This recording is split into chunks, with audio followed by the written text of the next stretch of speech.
Gloria al nombre de Jesús. Bueno, sean todos bienvenidos esta mañana.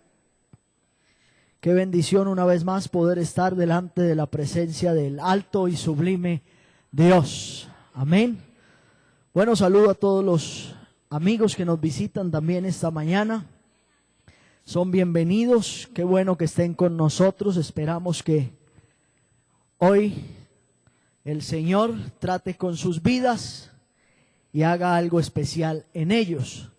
También saludamos a todos los que a través de la página nos siguen. Qué bendición que puedan estar con nosotros. Yo creo que ya hemos superado casi todos los contratiempos, ¿cierto, hermano Elkin? Gracias al Señor. Ya estamos saliendo. Si la podemos poner por ahí para que los hermanos se acuerden, anótela. Aunque estos días estaremos repartiendo unas tarjeticas en las cuales le daremos la dirección de la página para que usted la tenga ahí como separador en su Biblia o se la regale a alguien. No sabemos cuándo usted lo pueda necesitar. Algunos, como es el caso del hermano Andrés Duque, él me decía que a veces cuando está trabajando lejos le hace mucha falta la página, ¿cierto, hermano Andrés? Qué bueno poderla tener para estos casos. Y también muchos otros hermanos y amigos que nos siguen a través del mundo, que realmente el único contacto que tienen con una iglesia, lo más cercano que tienen es por este medio del internet. Ahí la están poniendo, esa es nuestra página, www.ipugbellocentral.org. Ya me la aprendí, qué bueno. Espero que usted también la anote por ahí o se la aprenda. Amén. Bueno, recordándoles también que las damas Dorcas, no sé si están enterados, yo creo que casi todos están promoviendo un cuadro para aumentar o incrementar la ofrenda misionera. Si alguien está interesado en acercarse a la directiva, ahí está la hermana Natalia, por ahí está la hermana Lady. Bueno, acercarse a la directiva de damas Dorcas. También recordándole que ahí está nuestra hermana Rosmira ayudándonos con los votos, sea el voto único o los votos semanales. Qué bueno que usted se acerque. Y le mandan a decir de la cafetería que si no le gusta el pescado no se preocupe. ¿Oyó, mi amor? Ahora está mi esposa ahí, otra vez pescado. No, allá también hicieron algunas carnes para aquellos que no les gusta el pescado. Entonces tranquilo, podemos pasar a almorzar.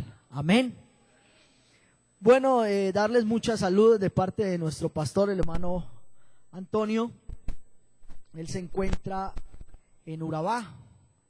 Esperamos que el Señor le esté bendiciendo también allá y estará de regreso, queriendo Dios, mañana. Entonces les ruego sus oraciones para que Dios lo bendiga y lo traiga de regreso con bien. Amén. Bueno, voy a invitarlo a ponerse en sus pies, vamos a leer la palabra del Señor. Bueno, también saludo a mi tío Fernando, él nos está visitando esta mañana, y a su hija Isabela, mi primita. Ellos vienen de Sabaneta y están aquí con nosotros esta mañana.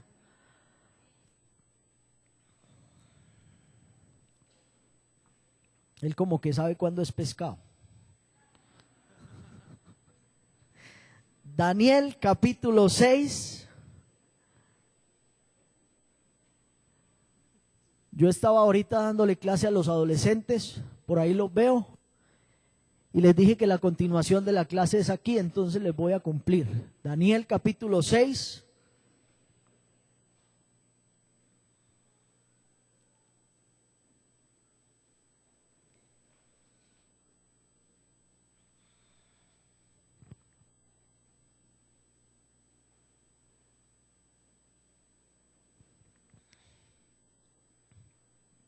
Verso 16. Voy a leer solo algunos versos, les ruego el favor que me acompañe ahí en su Biblia. Daniel capítulo 6, verso 16. Entonces el rey mandó y trajeron a Daniel y le echaron en el foso de los leones. Y el rey dijo a Daniel: el Dios tuyo, a quien tú continuamente sirves, él te libre. Y fue traída una piedra y puesta sobre la puerta del foso, la cual selló el rey con su anillo y con el anillo de sus príncipes, para que el acuerdo acerca de Daniel no se alterase. Luego el rey se fue a su palacio y se acostó, ayunó. Ni instrumentos de música fueron traídos delante de él y se le fue el sueño. El rey pues se levantó muy de mañana y fue apresuradamente al foso de los leones. Y acercándose al foso llamó a voces a Daniel con voz triste y le dijo, ayúdeme a leer, Daniel, siervo del Dios viviente, el Dios tuyo a quien tú continuamente sirves, ¿te ha podido librar de los leones? Entonces Daniel respondió al rey, oh rey, vive para siempre. Mi Dios envió su ángel, el cual cerró la boca de los leones para que no me hiciesen daño, porque ante él fui hallado inocente y aún delante de ti, oh rey, yo no he hecho nada malo. Amén. Amén. Esté cómodo esta mañana.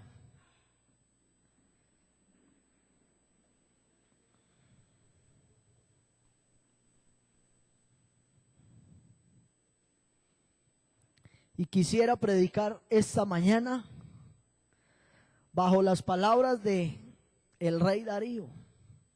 El Dios tuyo, el Dios tuyo. Quisiera comenzar por hacer un recuento. Resulta que Daniel llega a Babilonia en compañía de sus compañeros. Y ellos llegan a Babilonia, pero no llegaron solos. Allá llegó una cantidad de gente. Pero la Biblia solo habla de Daniel y sus 3 compañeros, porque ellos hicieron una diferencia entre los demás. Dice la Biblia que Daniel propuso en su corazón no contaminarse con la comida del rey, y ni Daniel, ni Sadrach, Mesach y Abednego se contaminaron con la comida del rey. Ellos siguieron siendo fieles a su Dios, y por esta causa o por esta razón de serle fiel a Dios, es que Sadrach, Mesach y Abednego terminan en el horno de fuego, y por la causa de serle fiel a Dios, es que Daniel termina en el foso de los leones. Daniel sirvió con sus compañeros al lado del rey Nabucodonosor, siendo Nabucodonosor rey de Babilonia, pero también sirvió al lado de Belsasar, también rey de Babilonia. Y luego de Belsasar, Babilonia es conquistada por el imperio medo-persa y Daniel sirve al lado de Darío, y luego de Darío al lado de Ciro, también medo-persa. Pero quisiera centrarme en esta mañana en lo que pasó con Daniel cuando sirvió al lado de Darío. Acabamos de leer una partecita de una historia muy bonita que algunos se las han contado desde niños, otros tal vez podrán decir nunca la había escuchado. El hecho es que Daniel es nombrado gobernante sobre los gobernantes. Dice que Darío le dio la idea de nombrar gobernantes que le ayudaran a gobernar, y sobre esos gobernantes puso a 3 principales, y uno de esos 3 era Daniel. Resulta que los otros tuvieron envidia de Daniel, y viendo que Daniel le servía a un Dios diferente a los dioses que ellos servían, no que hayan muchos dioses, sino que los hombres han creado algunos dioses, o algunos no demasiados, diría yo. Y entonces se llenan de envidia, viendo que Daniel le fue bien con Nabucodonosor, viendo que Daniel le fue bien con Belsasar, y que ahora le estaba yendo bien con Darío, y ellos dicen, esto no puede seguir así. Y dice Daniel, ¿quién es pues? Y es como ellos hacen toda una trama y logran que Daniel sea echado en el foso de los leones. Y allí Darío, cuando lo deja en el foso, le dice, el Dios tuyo, a quien tú continuamente sirves, Él te libre. Y cuando vuelve al otro día por él al foso, repite las mismas palabras. Daniel, el Dios tuyo a quien tú continuamente sirves, ¿te ha podido librar? Pues resulta que hoy en el mundo conocemos unas 4.200 religiones vivas. Cuando hablamos de religiones vivas es que todavía están vigentes, que todavía tienen seguidores, que todavía profesan su culto, profesan su doctrina, y hay unas 4.200 según calculan los que saben del tema, vivas. Pero las religiones muertas son incontables, o sea, las que ya pasaron a la historia, de las que ya nadie se acuerda, las que ya no tienen seguidores, las que se cayeron por su propio peso. Y alguien dirá, ¿cómo así? Explíqueme que hay religiones muertas. Le voy a poner un ejemplo sencillo. Hay un hombre que se creía Jesucristo, claro que antes de creerse Jesucristo se creyó Pablo. ¿Cómo se llamaba? ¿Cómo? Sí, es que sí sabemos. José Luis de Jesús Miranda. Primero se creyó Pablo y una cantidad de gente le creyó y lo siguió. Luego se creyó Jesucristo y una cantidad de gente le creyó y lo siguió. Y alguien diría, no, ellos todavía por ahí ¿qué? Todos se hicieron tatuar el 666, se creen salvos, siempre salvos. El problema es que José Miranda se murió. Y como ese José Miranda era Dios, manifestado en carne, se murió. Yo creo que están que le sacan los restos o no sé qué van a hacer con él. Entonces con él se murió su religión. Y esa historia no es nueva. Cuando los apóstoles están frente al concilio, entonces ellos se reúnen y dicen, ¿y qué vamos a hacer con ellos? Y entonces Gamaliel los llama y le dice, venga, vamos a hablar allí donde ellos no nos oigan. Y dice, vea, eso es muy sencillo. Hace algún tiempo por allá se levantó uno y arrastró una cantidad de gente con él, pero se murió y con él se murió la religión. Después se levantó otro y arrastró más gente todavía y también se murió y ya. Ahora se levantan estos a predicar en el nombre de Jesús. Esperemos, ya matamos a Jesús, esperemos a ver esto cuánto dura. Y si Gamaliel estuviera vivo tendría que decirlo, esto sigue vivo. Esta iglesia sigue viva. Las palabras de Gamaliel son, si esto es de Dios, permanece. Y si no, ahí termina. Y como Pedro y Juan sabían que eso era de Dios, siguieron predicando. Y se murió Pedro, se murió Juan, se murió Pablo. Y aquí estamos nosotros, predicando al mismo Jesucristo. El Dios tuyo. Y yo a donde quiero llegar con esto, es que a veces usted y yo nos reunimos aquí y no sabemos ni delante de quién estamos. ¿Usted sabe que hay gente a la que le preocupa venir al culto y el pastor lo vea? No, aquí no. Bueno, yo conozco lugares donde es así, aquí menos mal no. Hay gente que le gusta que el pastor la vea en culto. Hay gente que le gusta que lo vea. Le preocupa. Pero no sabe uno qué es peor, si al que le preocupa que el pastor lo vea al culto o al que no le importa si el pastor lo ve o no lo ve. Sí.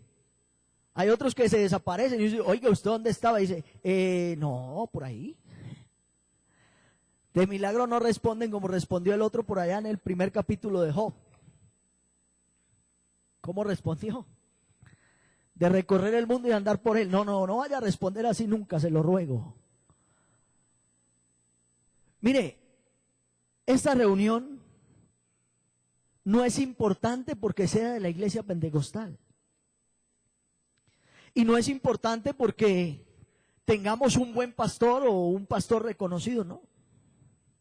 Es más, esta reunión no es importante porque el grupo de alabanza la haga importante. Esta reunión funcionaría tranquilamente sin el grupo de alabanza. Eso sí, no vayan a faltar el domingo. Esta reunión funcionaría sin este predicador, ¿usted lo cree? Y así es. A mí me ha tocado dirigir cultos donde el predicador no llega. Y el culto tiene que seguir. Y uno dice, ¿qué hubo? No, recoja otra ofrenda, no oiga este. Vuelva y cante, vuelva y ore. Hasta que ¿qué hubo? No, que ya no vino, que le haga. Es más, esta reunión se puede hacer sin usted, ¿usted sabía?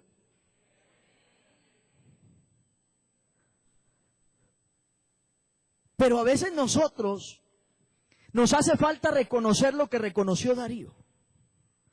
Darío, rey de Media y de Persa, que no solo tenía muchos dioses en su imperio y en su reino, sino que cada que conquistaban una nación, entonces adoptaban los dioses de esa nación para poder gobernar mejor sobre esa nación.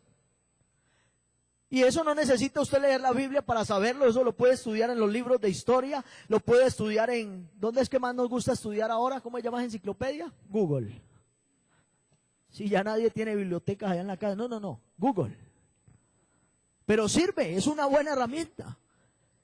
Y usted se va a encontrar que esos reyes tenían dioses para todo. Afortunadamente ahora no es así, ¿cierto? Ahora no está la de los ojos, la del novio, la del de... No, ha cambiado mucho. Es lo mismo, igual que ahora. Igual que ahora. La gente tiene cantidad de dioses. Y a todo le da un lugarcito en su corazón, en su vida, en su alacena, en su casa, en su sala. Y a uno a veces le toca ir a lugares donde uno dice, ¿y aquí es donde meten más dioses? Y un hermano me decía la semana pasada, hermano, me vi un programa de 1 hora mostrando dioses de la India. 1 hora. ¿Usted sabe cuántos dioses mostraron en 1 hora? Y el hermano Antonio le dijo, no le mostraron ni el 10% porque tienen más. No vamos muy lejos. Aquí tienen, ¿cuántas vírgenes? 11,000. 11,000 vírgenes. Tienen hasta dioses para hacer el aseo, ¿cierto? Por ahí hay uno que tiene una escobita y un perrito. ¿Cómo es la cosa? Sí, hay dioses para todo, hasta para hacer el aseo. Pero Darío llama a Daniel y le dice, él tenía muchos dioses y él mismo se creía Dios. Porque el mismo Darío era un dios. Y ese fue el problema por el cual llevaron a Daniel al foso. Porque ellos dijeron, Darío, ¿cómo es posible que Daniel tenga un dios diferente a ti? El mismo Darío era un dios, pero cuando está al frente del foso de los leones descargando a Daniel ahí para que se lo coman, dice, el Dios tuyo. Y da una característica especial del Dios de Daniel. Viviente. O sea que Darío dice, los dioses míos son muertos, yo me voy a morir, pero el Dios de Daniel vive. ¿Qué diferencia tan grande? El Dios de Daniel vive.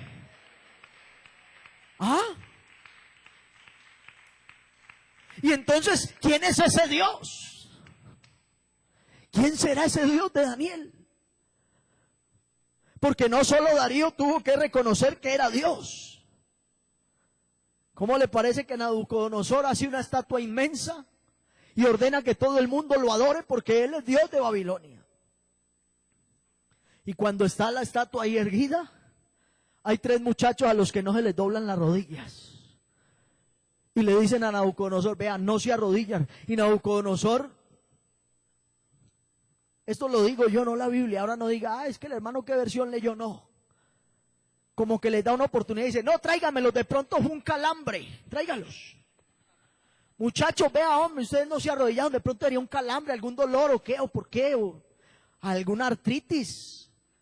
Yo le digo, no, nosotros sí nos podemos arrodillar, las rodillas están bien. ¿Y por qué no se arrodillan? Y digo, porque es que solo nos arrodillamos delante de Dios.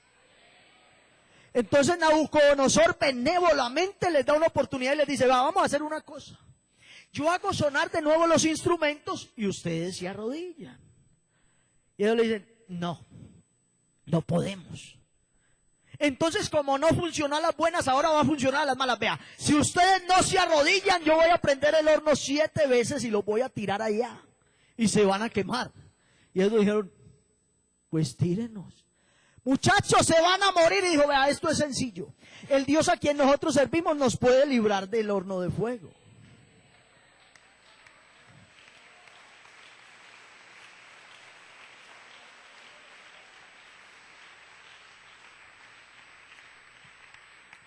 Pero me gusta más de la historia todavía, es que ellos le dicen, pero tranquilo, que si no nos libra, sigue siendo Dios.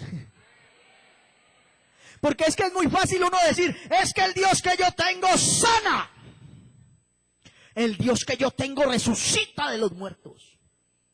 El Dios que yo tengo libra de la prueba y de la tribulación. Pero cuando uno está en la enfermedad, en la prueba, en la tribulación y enfrentándose a la muerte, pueden cambiar las cosas. Cuando la gente vaya al lecho del enfermo y le dice, ¿y dónde está tu Dios? Y el pobre hermano ahí que agonizando y no sabe qué responder. Pero hay otros que cuando le dicen, ¿y dónde está tu Dios? Tú tan enfermo estás que te mueres. Y él dice, me está esperando. A Jesús sea la gloria esta mañana.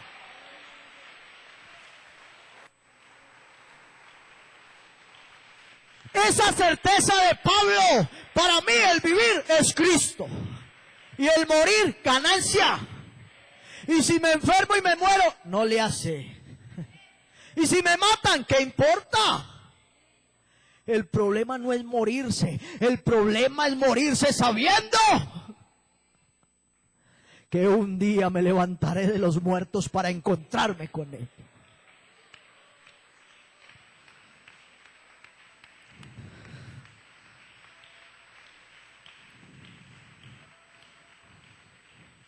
Fueron a meter los muchachos al horno y los que se arrimaron ahí, los soldados, cayeron calcinados. ¡Pah! Y dice Nabucodonosor, ¿dónde está la gente que fue allá? Y dijo, Señor, todos quemados. Abrimos la puerta y vea, el fogonazo acabó con todo. Y entonces, y yo, no, vaya, allá los metimos. Y dice, ¿cuántos? 3. ¿Y por qué veo 4? No, metimos 3. No, ahí hay 4. No, metimos 3. Ahí hay 4. Y el cuarto es semejante a los dioses. ¿Ah?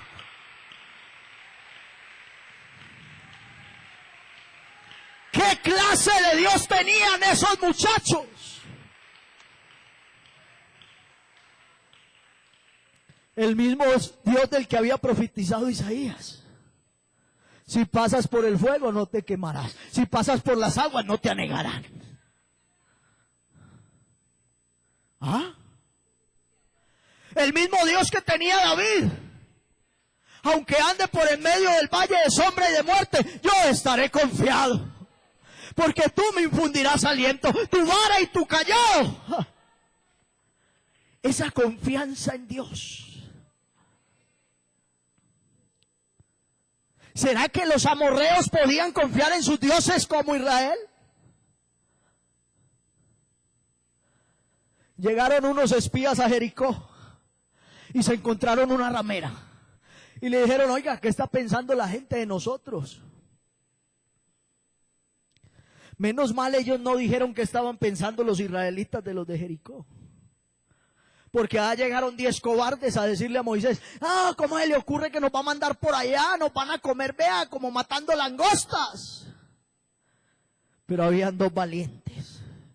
Y yo, no, nos los vamos a comer como comiendo pan.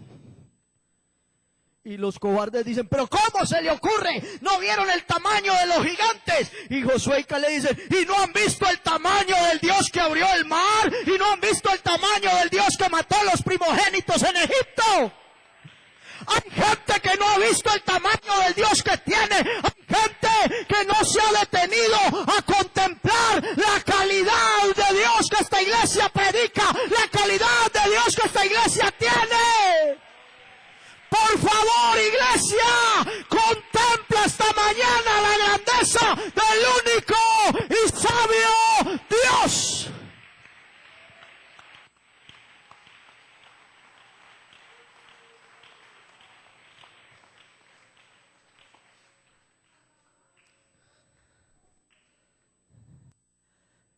Y fue Nabucodonosor y lo sacó de allá. Y uno diría, aprendió la lección. No, no aprendió. Se siguió creyendo Dios. Y entonces Dios le manda una razón. Le manda una razón Dios. Dios es bueno para mandar razones. Y le mandó una razón. Nabucodonosor no merecía que Dios fuera allá, no, le mandó una razón. Y él quería saber qué quería decir la razón. Y terminó Nabucodonosor comiendo hierba como las bestias. Y el rocío bañaba su cuerpo. Y le crecieron las uñas. Y le creció el pelo.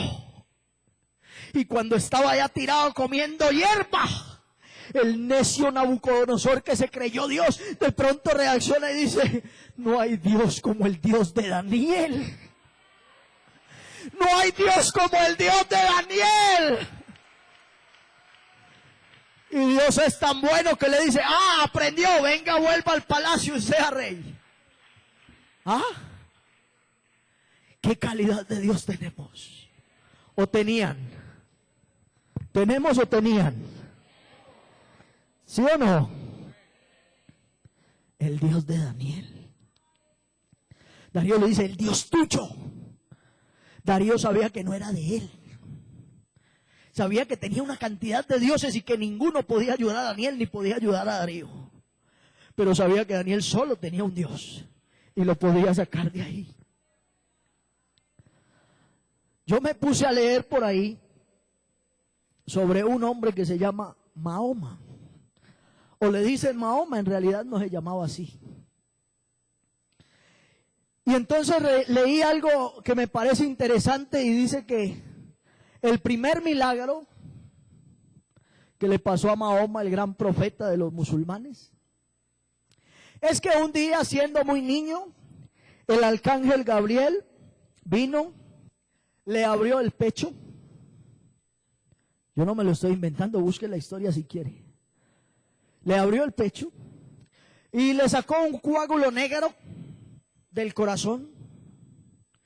Pero le sacó el corazón, al corazón le sacó el coágulo negro, el arcángel Gabriel, tremendo cirujano. Y cogió y lavó ese corazón por allá en una fuente, lavó el corazón.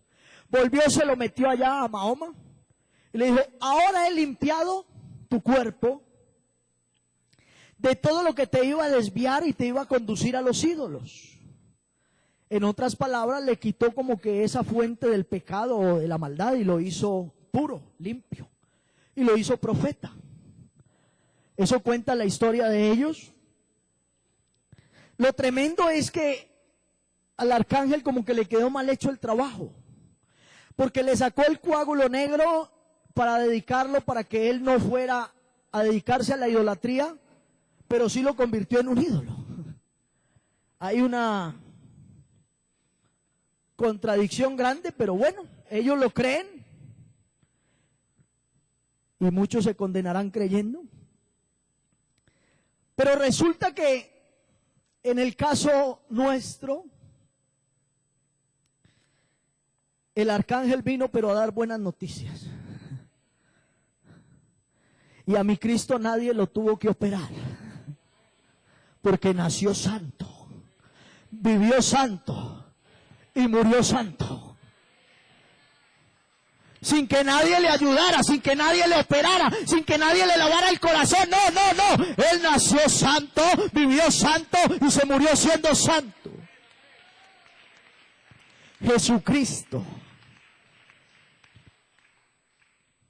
Y puede que alguien ahí pregunte, ¿pero este está hablando de Jesucristo o está hablando de Dios? Puede que alguien esté enredado y diga, pero venga, empezó con el Padre y va a terminar con el Hijo. Puede ser, espero que no, pero puede ser que alguien se enrede. El libro de los Génesis dice el capítulo 1, el verso 9, dijo también Dios, júntese las aguas que están debajo de los cielos en un lugar, descúbrase lo seco, y fue así. Y llamó Dios a lo seco tierra, y a la reunión de las aguas llamó mares. Y vio Dios que era bueno.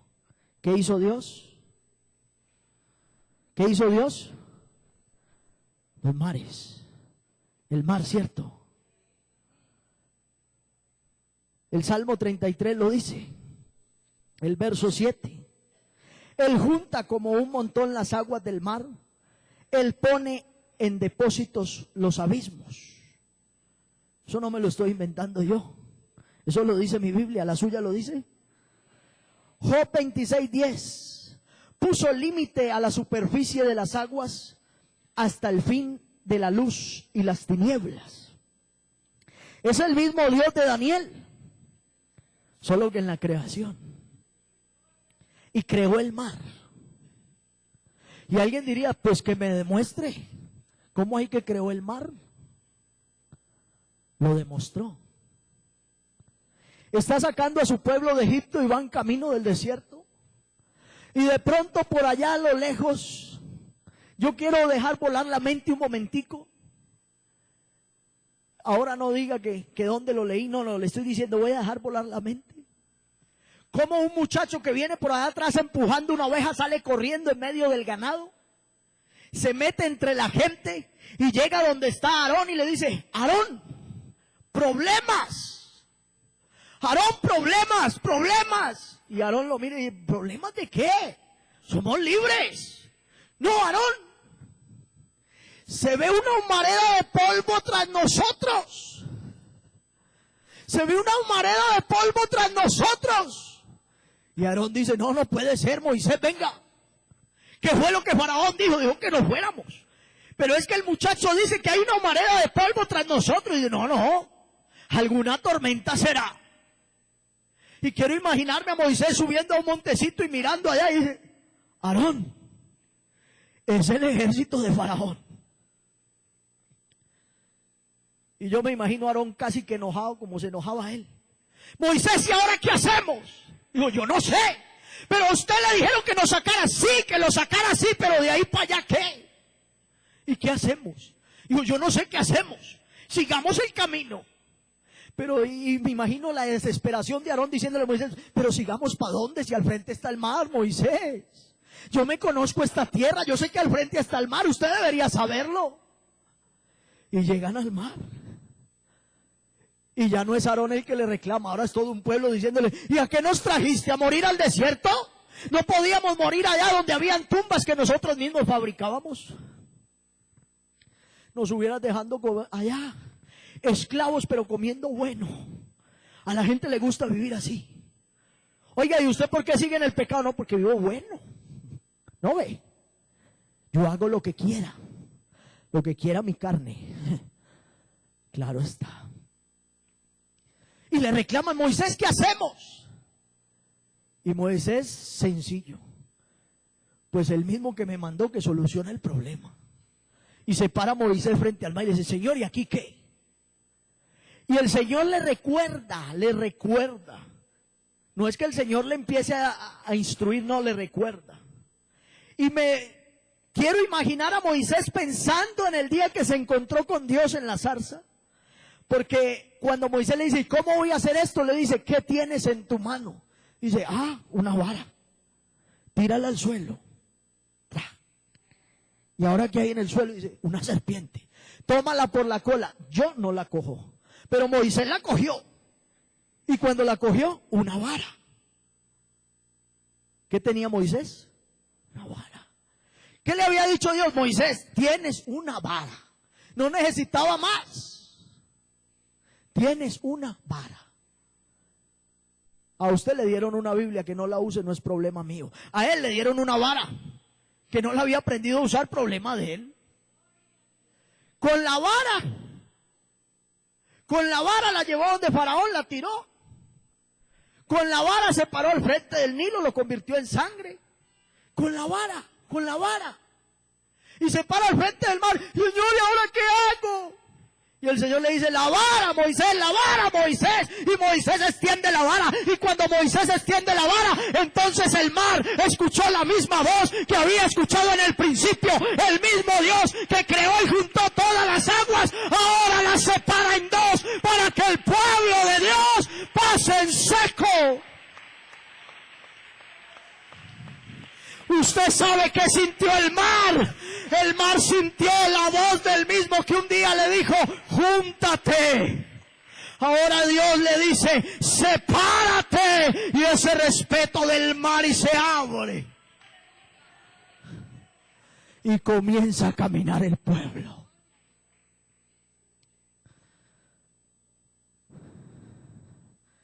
Qué bueno hubiera sido haber pasado por ahí.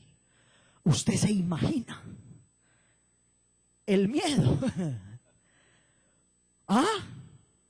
Una columna de agua hasta por allá arriba. Y otra al otro lado. Y uno camine. Y uno diciendo, ¿y cuándo se cierra esto? Y donde nos caiga encima. Y el otro, yo no sé nadar. Aarón agarrado ahí de la túnica de Moisés, Moisés, usted nada mejor que yo, no me suelte. El mar se abrió. ¿Quién lo abrió? ¿Moisés? No. El mismo que en el principio juntó las aguas, ahora las separa. El mismo. Y lo tremendo es que el pueblo terminó de pasar. Y pasó la última viejita con 2 ovejitas ahí, salió del mar. La última viejita, y no faltó el que dijo, se me cayó la chancla, y volvió y sacó la chancla. Y cuando todos pasaron, venía el ejército del faraón enfurecido. Y vieron el fenómeno natural y dijeron, ¿y aquí qué hacemos? Y Faraón dijo, ¡vamos! ¡Sigámoslo! Se les abrió a ellos que son esclavos y hebreos, no se me va a abrir a mí que soy Dios. Y cuando Faraón, que se creía Dios, iba en mitad del mar, el mismo que lo separó, lo juntó. Y adiós Faraón, y adiós ejército, y adiós carros, y adiós caballos, porque cuando Dios habla...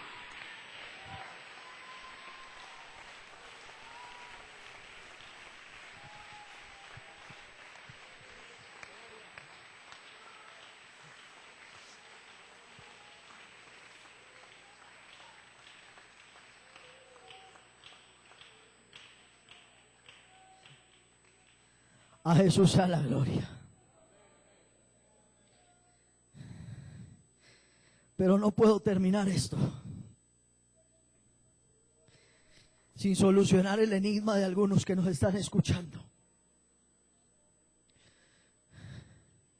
Bueno, este predicador habla de Dios Padre, luego mete a Jesús y vuelve y habla del Padre. ¿Y cuándo nos va a sacar del embrollo? Sencillo. Ese Dios que estuvo con Moisés, con Abraham, con Jacob, el único Dios verdadero, el Dios de Sadrach, Mesach y Abednego que lo sacó del horno, el Dios que sacó a Daniel del foso limpiecito, sin rasguños. Usted se imagina a los leones bregando a comer siquiera las uñas y no podían porque el Señor cerró la boca de los leones. Yo me imagino a Daniel ahí con la barriga del león de almohada. Y duerma. Porque es que cuando uno tiene a Dios duerme tranquilo. Imagine que Pedro está en la cárcel. Y el Señor manda a un ángel, vaya sáqueme a Pedro, y Pedro está dormido. Y el ángel le dice, levante que nos vamos. Y Pedro, oiga, vamos, estoy dormido, hombre. Cansado de predicar el evangelio, caminar por estas calles. No, que nos vamos. Y yo, no, estoy dormido. Tan dormido que creyó que estaba soñando, y el ángel, que nos vamos, y lo cogió de la mano y dijo, vámonos entonces, pero está dormido. Y cuando Pedro volvió en sí, no como vuelven algunos en no, Pedro volvió en sí, estaba afuera, y dice, este tremendo siempre me sacó. Cuando uno tiene a Dios, uno duerme tranquilo, así esté en la cárcel, en el cepo, donde esté, uno está tranquilo.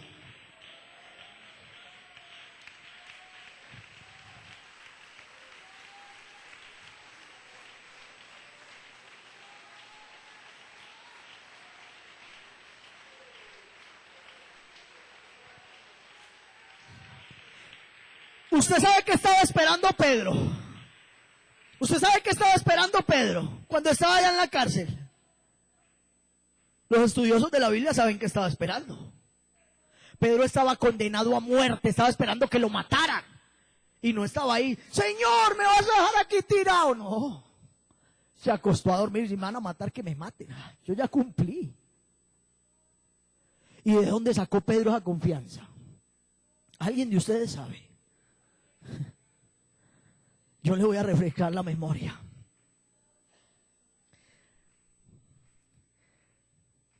San Marcos cuenta una historia. Igual Mateo y Lucas la cuentan. Aquel día cuando llegó la noche les dijo, pasemos al otro lado. Y despidiendo la multitud, le tomaron como estaba en la barca. Y había también con él otras barcas. Pero se levantó una gran tempestad de viento y echaba las olas a la barca, de tal manera que ya se anegaba.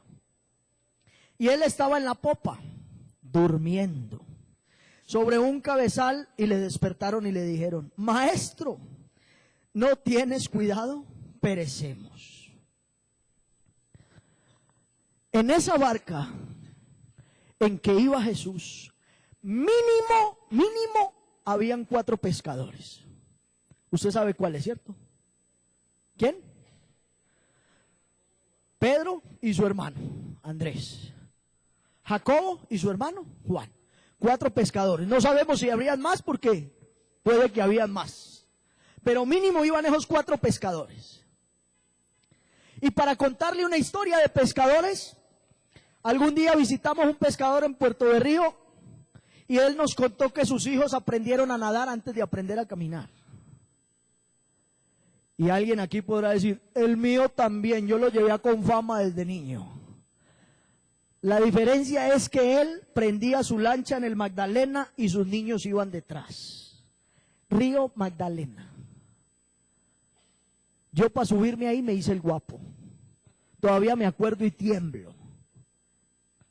Y esa tempestad es de noche, esa que le estoy leyendo.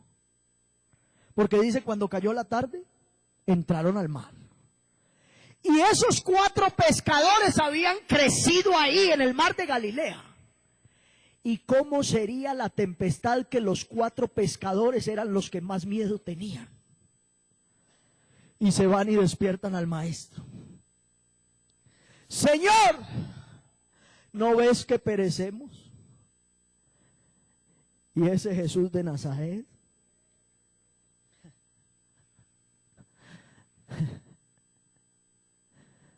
le hace recordar a uno unas cosas. Se para sobre la barca y se queda mirando al mar. Mar, enmudece. Y se queda mirando al viento y le dice: viento, detente. Y el viento y el mar escucharon la misma voz que escucharon el día que Moisés extendió la vara. Escucharon la misma voz que escucharon el día que el Dios nuestro creó el cielo y creó el mar. Jesucristo es Dios sobre todas las cosas. Y si Él calmó la tempestad,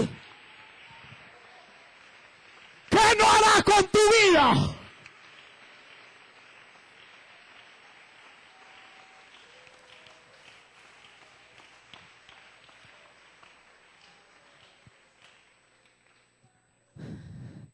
Yo no sé qué le dio más miedo a los discípulos, si la tempestad o que Jesús calmara la tempestad. ¿Cuántas veces usted y yo hemos pasado por ahí sin darnos cuenta de la grandeza del Dios que tenemos? Mire lo que hicieron los discípulos. Entonces temieron con gran temor. No a la tempestad, porque ya se había hecho grande bonanza. Temieron con gran temor. Y unos a los otros se miraron y dijeron: ¿quién es este? ¿Quién es este Jesús de Nazaret con el que estamos andando?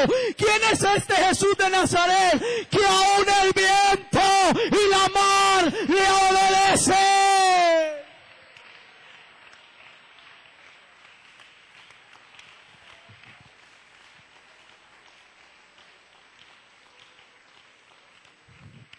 ¿Quién es? ¿Quién es? ¿Quién es? Y esa pregunta se la hacen ahí después de que hace su gran obra. ¿Quién es este? Si el único que tiene poder sobre el mar es Dios. Porque como Él lo creó, ellos sabían y conocían que a través de la historia el único que podía hacer eso era Dios. Y entonces ahora se llenan de miedo y dicen: ¿quién es este? ¿Pero quién es este? Y uno esperaría que el Señor le responda y le diga: mire, yo soy. No. A ustedes les falta mucha fe, y se volvió a acostar. Tranquilo. Así eran las lecciones de Jesús, tranquilo. A ustedes les falta fe y volvió y se acostó. Pero que aprendieron la lección, la aprendieron. Porque Juan tiene que escribir en su carta y decir: ¿y sabe quién es este Jesús? Este Jesús es el verdadero Dios y la vida eterna. Pedro también aprendió. ¿Sabe qué dijo Pedro? Este Jesús es la piedra desechada por los edificadores, pero ha venido a ser cabeza del ángulo, porque no hay otro. No hay otro nombre dado bajo del cielo en el cual podamos ser salvos.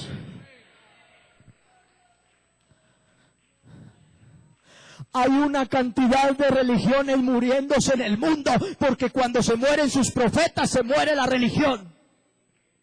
Cantidades.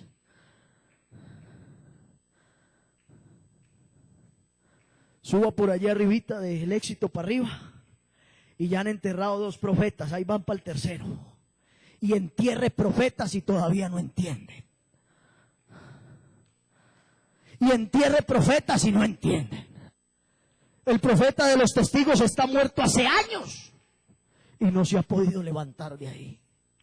Los musulmanes tienen a Mahoma enterrado y no se ha podido levantar de ahí. Los profetas nuestros, los profetas del judaísmo, Isaías, está muerto. Eliseo, Elías, todos murieron.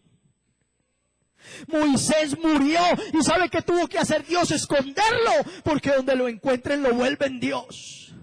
Tuvo que llevarse a Elías y esconderlo, porque donde lo encuentren lo vuelven Dios. Tuvo que tomar a Enoc y esconderlo, porque si lo encuentran lo vuelven Dios. Pero Jesucristo lo enterraron.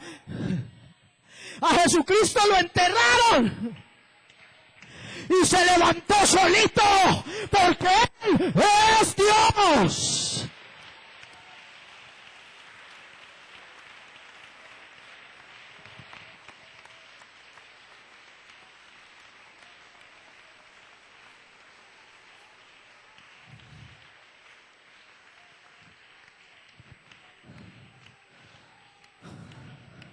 Pero hoy yo no vine a hablarle a la gente de afuera, hoy vine a hablarle a la gente de adentro.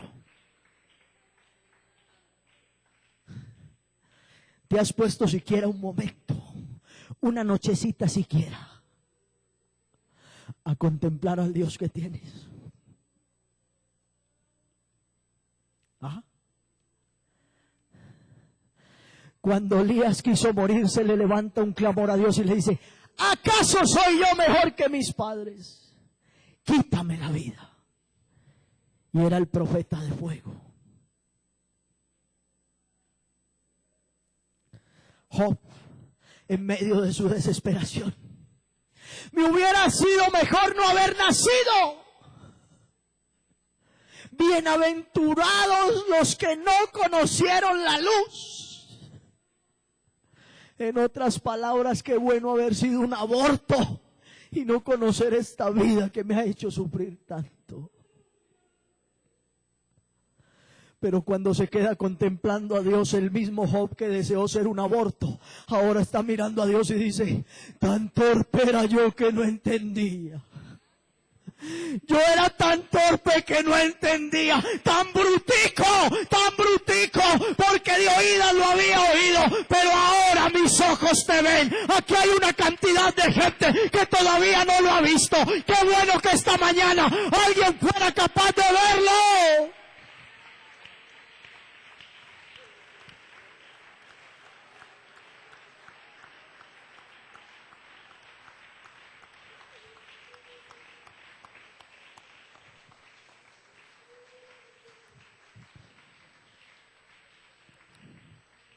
Y seguro que ni juntando este culto hasta el de la tarde y haciendo una vigilia y hablando mañana todo el día, terminaríamos de hablar de todos aquellos que le vieron y le conocieron. Pero el resumen de esta predicación es sencillo. A diario en el mundo mueren religiones. A diario en el mundo entierran dioses.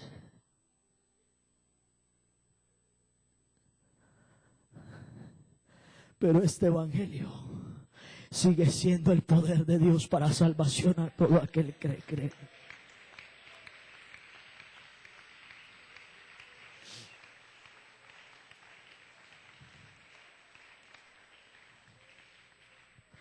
Y este Dios que yo predico sigue siendo Dios por encima de todas las cosas. Que usted no se dé cuenta no es mi problema. Que yo no me dé cuenta no es problema de Dios.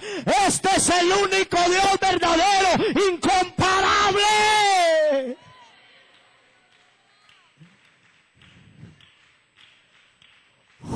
Juan tiene que decirlo, y estamos en el verdadero, en su Hijo Jesucristo.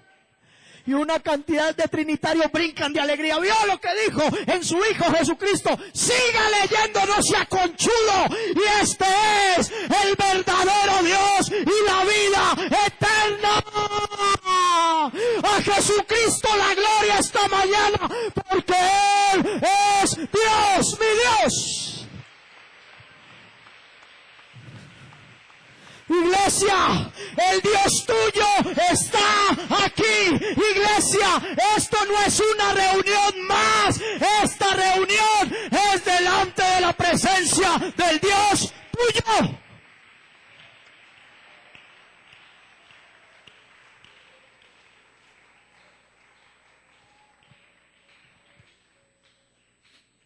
¿Por qué no se pone en pie más bien?